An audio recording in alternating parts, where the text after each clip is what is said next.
50 ans d'exploitation de ces sols par la CFPO, la compagnie des phosphates de l'Océanie, ont laissé marques et stigmates. Chemin de fer, locomotives, wagons et ateliers aux machines à la pointe de l'industrie des années 30. Des silos pouvant contenir jusqu'à 30 000 tonnes de phosphate. Ces structures encore bien visibles sous la végétation qui a repris le dessus, mais surtout des hectares de trous béants sur des terres rendues presque inexploitables. On ne peut pas laisser les puits comme ils sont aujourd'hui, qui sont qui font que cette île, effectivement, n'a aucun avenir s'il n'y a pas de réaction de la part et de la commune et du pays.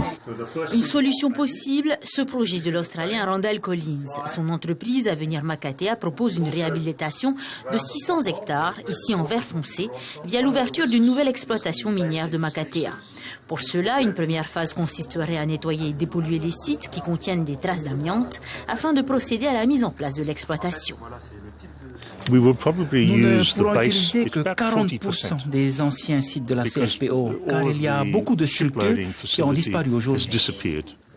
La phase 2 serait l'exploitation du phosphate, suivie de la destruction et le concassage des puits de roches calcaires.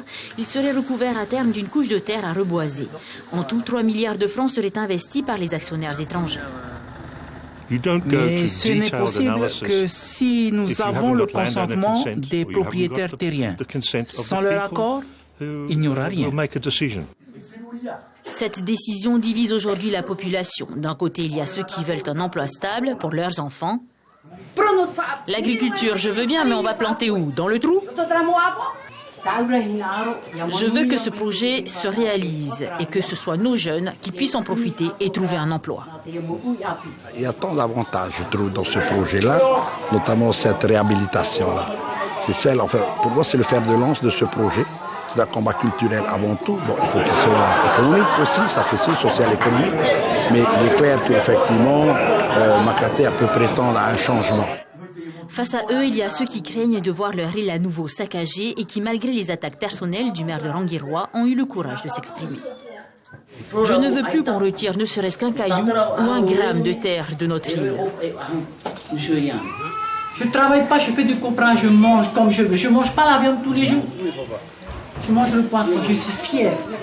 Donc le truc qui me fait peur, qui me ronge l'âme et le cœur, c'est qu'on parle, c'est qu'on ne mentionne pas de conséquences. Là on parle de réhabilitation, c'est bien beau, mais voilà, on ne sait pas ce qu'il y a derrière, ce qu'il y a en dessous, ce qui va se passer. Voilà. Pour la nappe phréatique, on dit que c'est sécurisé, d'accord, mais on ne sait jamais.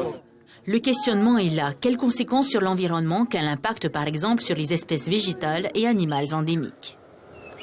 Mais ils n'ont pas fait d'inventaire exhaustif. Et il va falloir, pour lever toutes les incertitudes et prendre les mesures de protection nécessaires, faire un inventaire plus poussé que celui qui est dans le IE. Quelles conséquences sur la nappe phréatique laissée intacte par la population qui recueille l'eau de pluie via des citernes? Les opposants au projet australien aimeraient de vraies garanties, faute desquelles ils préfèrent un développement durable basé par exemple sur un tourisme écologique. Makatea a en effet ses atouts, sa forêt primaire unique, ses marais ou encore ses grottes et ses réseaux de rivières souterraines jusqu'ici inexploités.